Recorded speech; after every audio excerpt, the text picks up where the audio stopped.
warahmatullahi wabarakatuh. Perkenalkan, nama saya Dewi Cindy Anggelia, NIM 1944200005 dari Fakultas FKIP Prodi PGSD.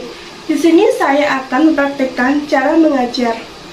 Assalamualaikum anak-anak, apa kabar hari ini? Semoga semuanya baik-baik saja ya. Sebelum memulai pelajaran, marilah kita berdoa dulu menurut keyakinan masing-masing ya. Berdoa dimulai. Selesai. Hari ini kita akan belajar bersama Bu Anggi ya. Pada pagi ini kita akan belajar tentang kelas 3, tema 1, subtema 1, pembelajaran 2, yaitu ciri-ciri makhluk hidup. Tujuan pembelajaran kali ini yaitu siswa dapat menemukan istilah khusus tentang ciri-ciri makhluk hidup. Apakah kalian ada yang tahu apa itu ciri-ciri makhluk hidup? Ciri-ciri makhluk hidup yaitu makhluk hidup itu dapat bergerak, dapat bernafas, tumbuh, berkembang biak, memerlukan makanan dan minuman, dan peka terhadap rangsang. Makhluk hidup dapat bergerak dengan cara yang berbeda-beda ya anak-anak. Makhluk hidup bergerak untuk mendapatkan makanan dan minuman dan menghindari musuhnya. Makhluk hidup terdiri dari 3, yaitu apa aja coba? Iya, manusia, hewan, dan tumbuhan. Manusia berjalan menggunakan kaki. Hewan berjalan menggunakan apa? Hewan itu bukan berjalan ya, tetapi terbang. Seperti burung, terbang menggunakan sayap. Ikan terbang atau berjalan? Bukan ya. Ikan berenang itu menggunakan sirip ya anak-anak. Terus kucing kan berjalan menggunakan kaki ya. Cacing dan ular melata menggunakan perut ya. Tumbuhan dapat bergerak seperti daun putri malu.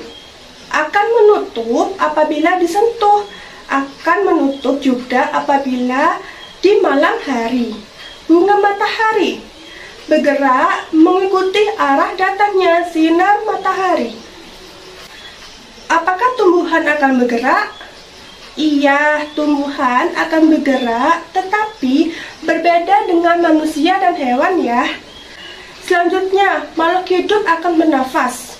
Manusia bernafas dengan paru-paru, sedangkan tumbuhan bernafas dengan 3 macam, yaitu melalui akar, yaitu rambut akar, melalui batang, yaitu lentisel, melalui permukaan daun, yaitu stomata.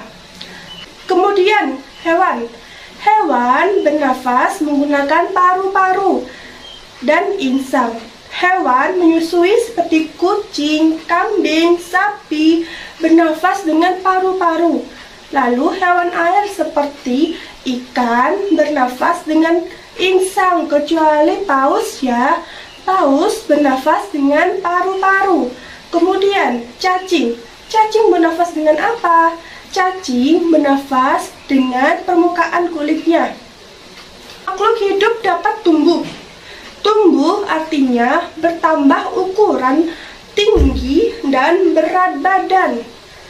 Pada manusia akan digambarkan seperti ini ya.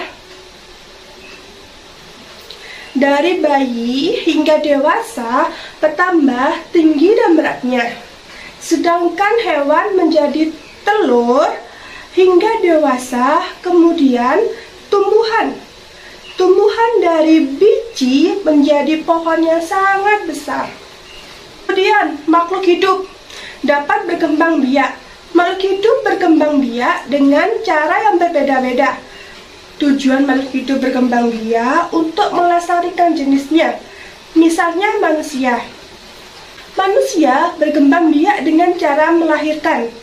Hewan berkembang biak dengan 3 cara, yaitu ovipar, bertelur, seperti ayam, itik, dan ikan.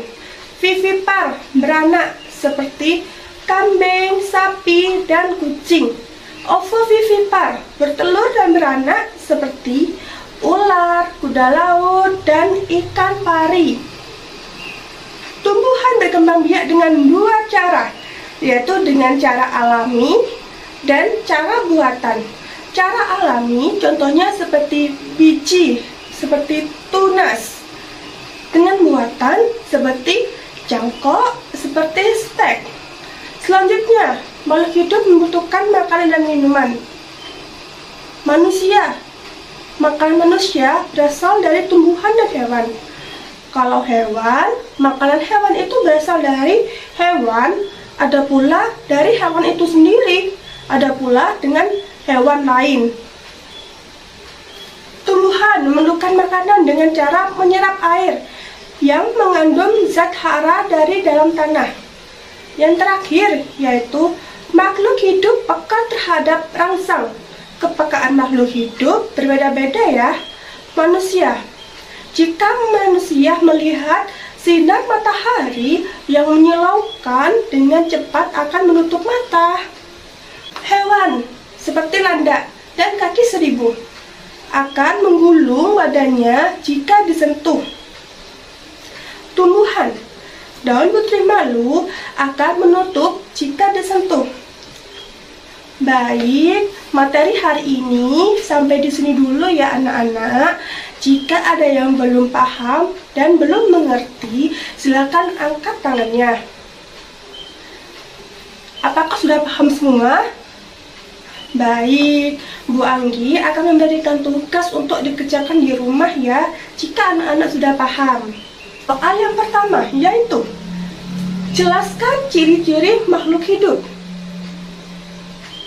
Soal yang kedua yaitu jelaskan ciri-ciri dari bunglon. Baik, segitu dulu ya pertemuan hari ini.